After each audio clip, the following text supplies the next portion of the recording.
Hello les efficaces relax, aujourd'hui ensemble on va relever un nouveau neuromythe pour mieux apprendre et mieux connaître son cerveau. Comment monter en compétence plus efficacement, comment mieux retenir en sachant comment ça fonctionne là-haut.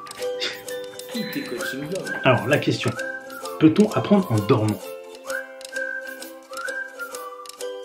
Je ne sais pas si vous vous souvenez, il y a quelques années, dans les années 90, début 2000, ils se vendaient des cassettes audio, voire après des CD, pour apprendre et puis à mettre dans votre lecteur, vous laissez tourner pendant que vous dormiez ou pour réviser vos cours. Voilà, il fallait les écouter. On dit qu'il fallait les écouter en dormant et votre cerveau, vu qu'il ne s'arrête jamais, eh ben, il va retenir, il va apprendre pour vous.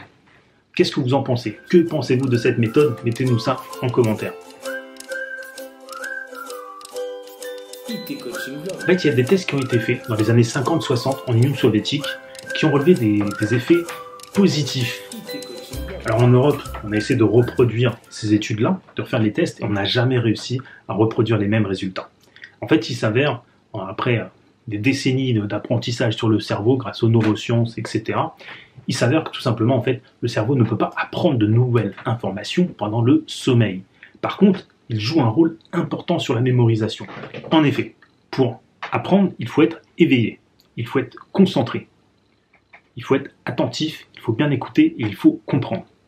Suite à cela, pour pouvoir retenir, comme on a dit dans les précédentes vidéos, je mettrai le lien de notre playlist pour pouvoir revoir les différentes vidéos, il faut répéter de différentes façons.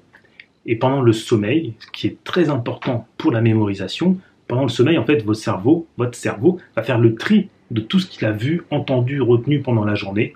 Il va oublier certaines choses, il va faire du ménage. Et il va renforcer les informations, du coup, qui vous semblent le plus essentielles. En tout cas, qui lui semblent le plus essentiel. C'est là où c'est important de réapprendre, de relire, de se remémorer, etc. Parce que c'est votre cerveau qui va faire le tri et qui va essayer de faire des liens entre certaines choses que vous connaissez déjà ou pas. Parfois, les liens peuvent être faux, ce qu'on appelle parfois les biais cognitifs. Donc, faire attention à ça. C'est pour ça que c'est important de relire ces notes, de s'entraîner, de répéter et de différentes façons, dans différents environnements, etc. Voilà, parce que sinon, il y a vos biais cognitifs qui vont intervenir dedans. Voilà, donc pour conclure, le sommeil est important pour mémoriser, mais vous ne pouvez pas apprendre. Allez. Voilà, donc en plus des bénéfices d'une bonne nuit pour pouvoir mieux mémoriser et trier les informations, une petite astuce. D'après l'étude d'Antonenko de 2013, consolider votre apprentissage matinal par une sieste le midi favorise un meilleur apprentissage l'après-midi.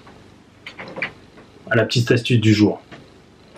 Allez, si ça vous a plu, abonnez-vous en cliquant sur la cloche pour recevoir les notifications de nos prochaines vidéos et je vous dis à très bientôt. Ciao, ciao. IT Coaching Blog.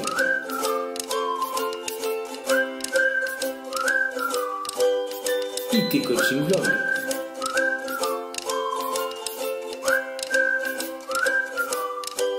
IT Coaching Blog.